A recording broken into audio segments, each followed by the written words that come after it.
Yun, good morning mga kalangga, mga suki. Yan, wala tayong paninda ngayon, hindi tayo nagtinda, pero good news pa rin kasi nag sideline tayo nag part time tayo sa ating Health Wealth International Corporation. Yun yung green barley. Yan, sa awa ng Diyos kahit papano, yun, dinidinig pa rin yung panalangin natin.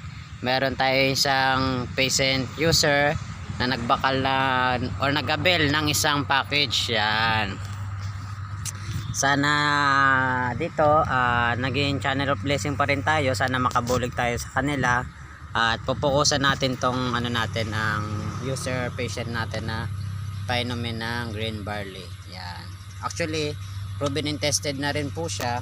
Yan, marami na rin nag-ayo po dito sa green barley na to. Yan, sa ngayon papahinga muna tayo kay natin yung patient natin, obserbahan, pukusan natin to na magsige-sige o mag-ayo yung natin, patient natin o yung user natin na umiinom ng green barley. Sa gusto po magbakal ng green barley, andito lang po ako. Pwede nyo po akong i-message, i-chat, or available naman po tayo. Kung sa mga gustong kumuha ng green barley, available naman po yan. Mandatory SRP is 275. Kung package naman po kukunin nyo, 8,778. Yan, 42 bottles na po siya. Yun po.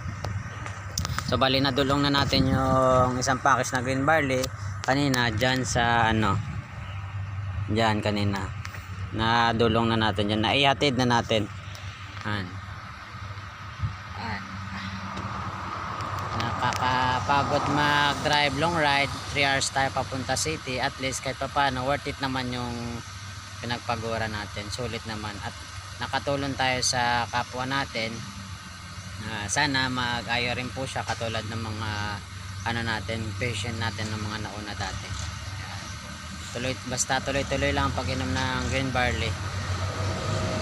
At saka pananalig sa poong may kapal para mag-ayo po talaga siya. Yan. Kasi kung umiinom lang tayo ng green barley, kung wala naman tayong salig sa Ginoo, wala rin, useless din yung natin, yung pag-inom niyan. Dapat dual purpose pa rin, may pananalig pa rin sa Ginoo kahit anong pa yan dumating yan sa natin, pagsubok sa natin buhay. Dapat tayo magtiwala pa rin sa Kanya, then pray pa rin, kapit lang sa Kanya. Yon, lahat naman ng problema may solusyon yan. Vlog muna tayo dito pa-uwi lang gamay-gamay, tapos pansin na tayo, puli na tayo, boundary na tayo. Anyway,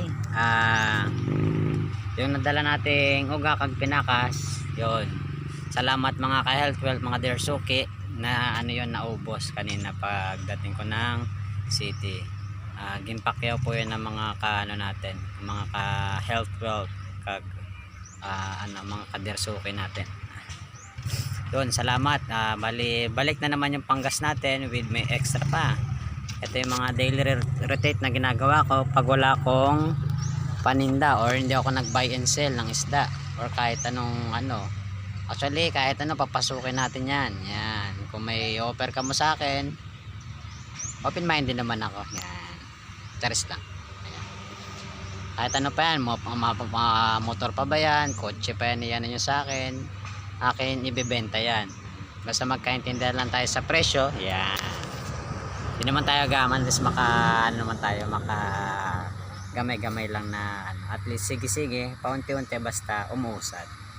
Yun lang naman, tsaga-tsaga lang talaga, ganun talaga ang buhay. Yun, at least kahit papano, buhay empleyado, napakahirap talaga ng fixed rate lang. At least sa ganitong industriya, sa pagtak sa panibagong challenge natin sa buhay, yan, sa pagnenegosyo, maraming challenges talaga na kakaharapin. At least kahit papano, hindi ka susuko, tuloy lang ang laban. Kung